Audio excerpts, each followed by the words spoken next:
माझा प्रश्न अजित पवारांना सुद्धा आहे. त्या जिल्ह्याचे पालकमंत्री सन्माननीय अजित पवार आहेत अनेक वर्ष, आणि आपण त्या जिल्ह्याचे पालकमंत्री असल्याबद्दल त्यांना गर्व आणि अहंकार सुद्धा आहे की मी आणि पुणे जिल्हा हे कोणी वेगळं करू शकत नाही. मग कालच्या दुर्घटनेची जबाबदारी अजितदादा पवार पालकमंत्री म्हणून आपण घेणार आहात का की झटकून टाकणार आहात? कारण तुम्हाला मी काल काहीतरी एक पाहिलं, एका पत्रकाराला दम देत होते, त्यांना सगळंच माहीत असतं. मग त्यांना हा पूल जुना झाला आहे आणि त्या ठिकाणी आपला आमदार आहे सुनील शेळके नावाचा, ज्याला घेऊन ते फिरत असतात, ज्याच्या निवडणुकीवरती कोट्यावधी रुपये खर्च झालेले आहे, कोट्यावधी.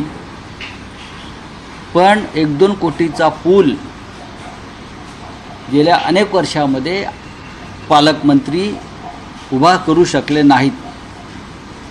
पालकमंत्री अशा लहान सहान कामात झोपलेले असतात आणि ही मोठी बिल्डरांची कामं, मेट्रोची कामं, मोठ्या ठेकेदारांची कामं, ह्यात पालकमंत्री जागे असतात, बाकी झोपलेले असतात.